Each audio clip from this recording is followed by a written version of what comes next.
Hola a todos. Hoy vamos a adentrarnos en una de las historias más fascinantes de todos los tiempos.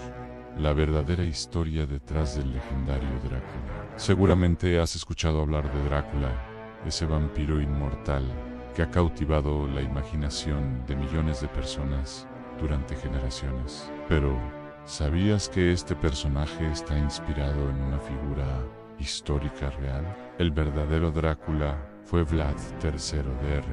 Culea, también conocido como Vlad Tepes, quien gobernó la región de Valaquia, en la actual Rumanía, durante el siglo XV. Su nombre, Dr.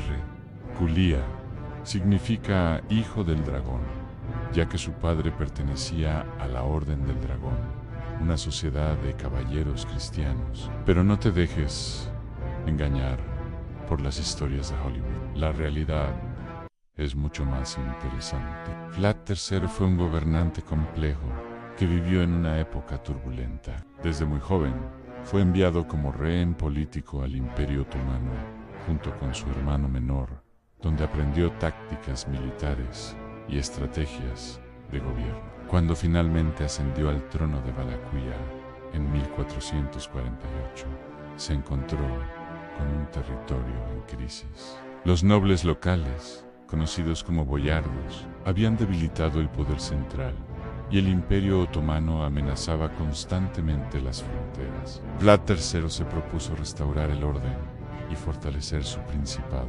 ¿Y por qué lo llamaban Tepes? Este apodo, que significa el empalador en rumano, se debe a su método preferido de castigo para los enemigos y criminales. Aunque suena aterrador, en aquella época estas prácticas no eran tan inusuales como podríamos pensar hoy en día. Lo que muchos no saben es que Vlad III es considerado un héroe nacional en Rumanía.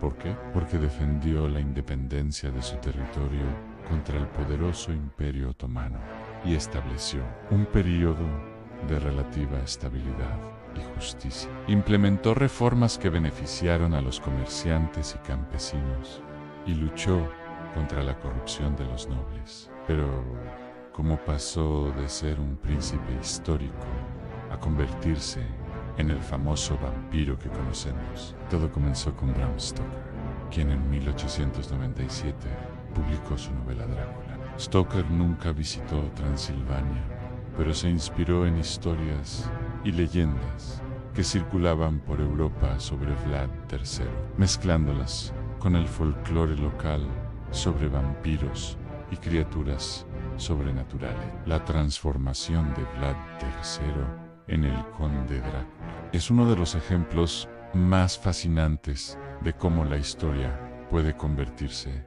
en leyenda. Mientras que el Drácula de Stoker es un ser sobrenatural que bebe sangre y teme a la luz del sol. El verdadero Vlad III fue un gobernante del Renacimiento que luchó por proteger su tierra y su pueblo. Es curioso cómo algunos detalles históricos se mantuvieron en la novela. Por ejemplo, el castillo de Bran, que hoy se comercializa como el castillo de Drácula, aunque Vlad III probablemente nunca vivió allí de manera permanente. Sin embargo, se utilizó la fortaleza de Pogoneri, cuyas ruinas aún pueden visitarse hoy en día. ¿Y qué hay de su final?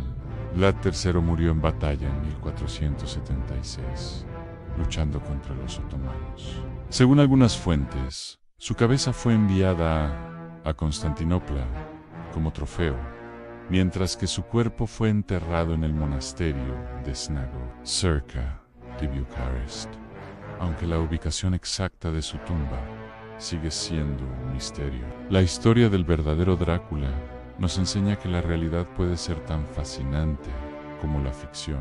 Nos muestra como un príncipe del siglo XV que luchó por defender su tierra y establecer el orden en tiempos caóticos. Se transformó en uno de los personajes más icónicos de la literatura y el cine. Es importante recordar que detrás de cada leyenda suele haber una historia real y que las personas históricas son mucho más complejas que los personajes de ficción. Vlad III no fue ni un santo ni un monstruo. Fue un gobernante de su tiempo que tomó decisiones difíciles en circunstancias extremas. Si te ha gustado este viaje por la historia del verdadero Drácula, no olvides darle like al video y suscribirte al canal para más contenido histórico fascinante. Nos vemos en el próximo video. ¿Qué otros personajes históricos te gustaría que investigáramos? Déjalo en los comentarios. Y recuerda, la historia real siempre es más interesante que cualquier ficción. Hasta la próxima.